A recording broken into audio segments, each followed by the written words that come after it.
Hey everybody, Josh here. It's Monday, which means it's the start of a new week. This week is week 2 for Survey of New Testament, and it is my pleasure to give you the announcements for this week.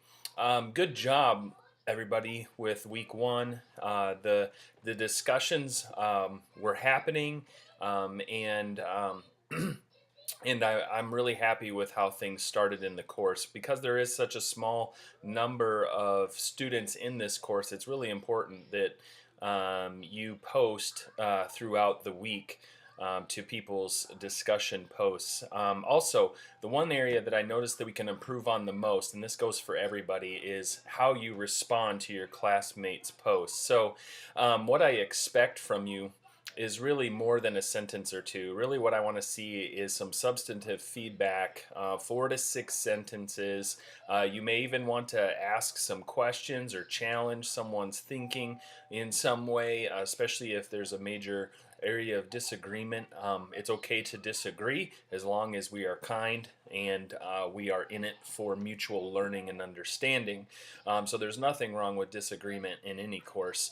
However, it is very, very important that you write more than just one sentence. I am a bit of a stickler about that, and so I will deduct points for short follow-up posts.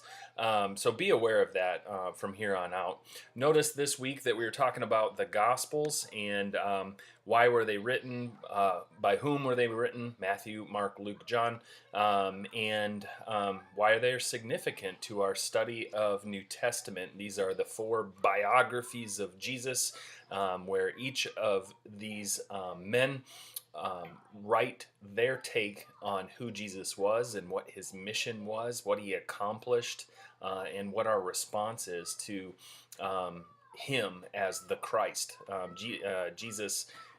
Christ is not his first name and his last name, as I hope you know, but Christ is a title in Greek from the Hebrew, the Messiah or Mashiach. So Jesus is the Christ. Jesus is the Messiah. He is God's anointed one, his chosen one. And so we're talking about good news. Gospel means good news.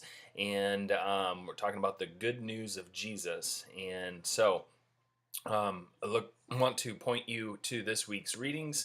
Notice this week we have a little bit more reading than last week, 40 some pages in Encountering the New Testament and about 50 pages in The Making of the New Testament by Arthur Patzia.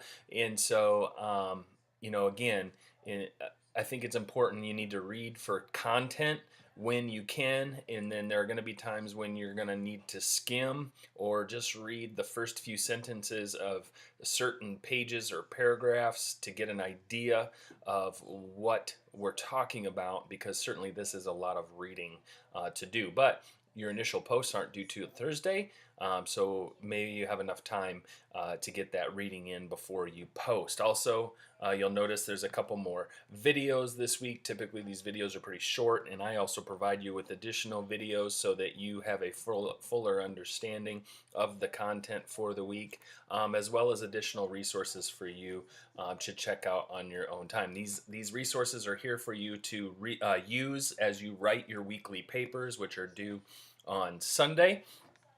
So it's well worth your time to check out these additional resources.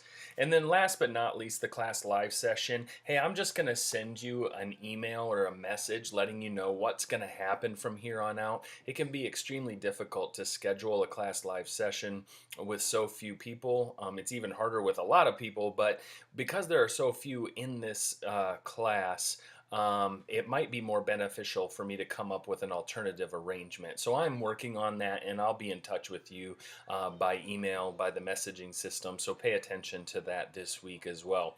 And then this assignments that are due are typical, same as last week. There's going to be 2 discussion posts for you to write. Pay attention to your minimum word count. Make sure you're actually answering the question. Okay, I'm gonna challenge you more and more to be more direct in responding to these questions. If I don't feel like you're adequately addressing the question at hand, I'm going to push back on you and make you answer the question more directly. But also this week, two application assignments, same type of idea, a minimum of a one-page paper. Explaining how and why the Gospels were written. Be sure to use sources and citations correctly. I can post a video on how to do that, as I've done that in other courses. And then the second paper that is due on Sunday is compare and contrast the four Gospels. There's a lot of research on the internet about this, guys, and so the Matthew, Mark, and Luke share a lot of the story. John's gospel is very, very different from the other three. So, how are they similar? How are they different? Support your paper appropriately using references from the materials or from internet sources, and submit that to me by Sunday. And I hope you all have a good week. I'll be in touch. I'll talk to you soon. Take care.